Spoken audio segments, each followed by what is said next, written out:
сәлеметсіздер ме? Табиғат біздің ортақ үйіміз, ал үйімізді таза ұстау әрқайсымыздың міндетіміз. Сәлеметсіңдер ме, балалар? Айналамызға қараңдаршы, табиғатымыз қандай тамаша. Бұл табиғатты қорғау үшін біз не істеуіміз керек екен?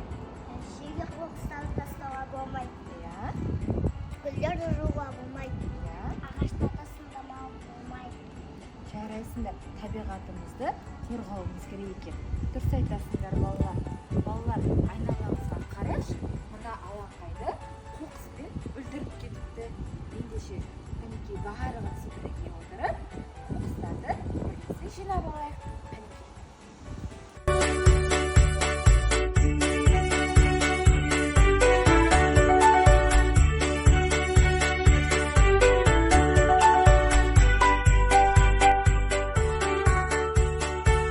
Балалар, қараңдаршы, біздің жинаған қоқыстарымыздың ішінде пластик көтеркелер мен қақпақтар бар.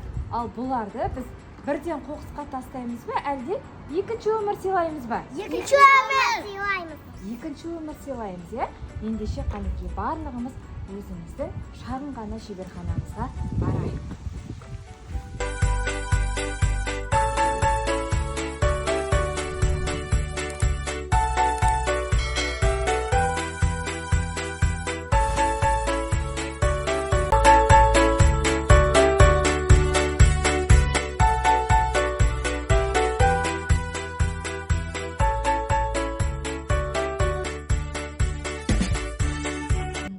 Балалар, бүгін біз қарапайым пластик бөтелке мен қақпақтардан пайдалы әрі қызықты бұйым жасаймыз.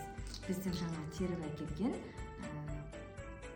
пластик бөтелке мен қақпақтарға қағаз жіпті қосып, оған моншақты қосып, байлау арқылы таңертеңгілік жаттығуға арналған осындай шылдырлар жасаймыз. Міне балалар, жаңа біздің теріп әкелген пластик бөтелкеміз қиып сендерге ыңғайлы болсын деп дайындап қойдым. Жіпті де осылай оңай болсын деп байлап қойдым. Енді мына қақпақтарды осы моншақты өткізу арқылы жасаймыз. Жіпті біріктіріп, қақпақты тесігіне кигізіп, моншақты салып, оны байлаймыз.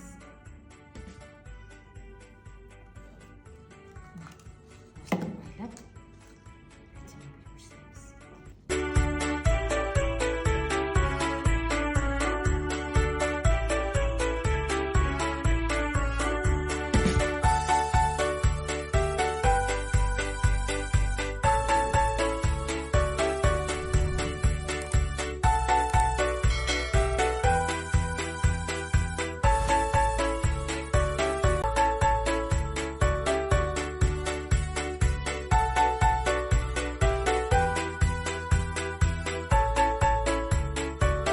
Көрдіңдер ме балалар? Бір кездері қоқыс болып көрінген бөтелкелер мен қақпақтар бізге пайдалы құралға айналды.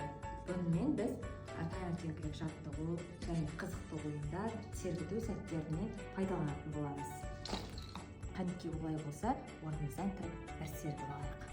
Бізбен бірге қимылдайық.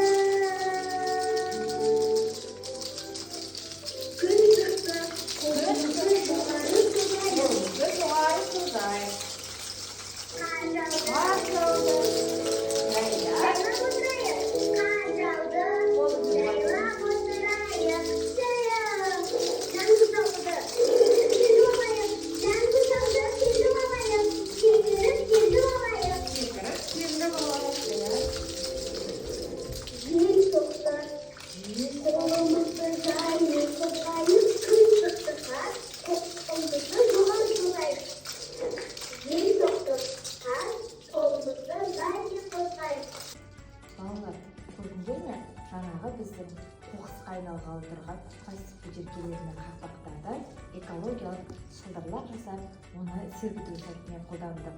Алдағы уақытта біз таңғы жаттығуларымызға да пайдаланамыз екен. Табиғатты қорғау балабақшадан басталады. Табиғат біздің ортақ үйіміз. Оны аялау, қастерлеу, құрметтеу біздің барлығымыздың міндетіміз.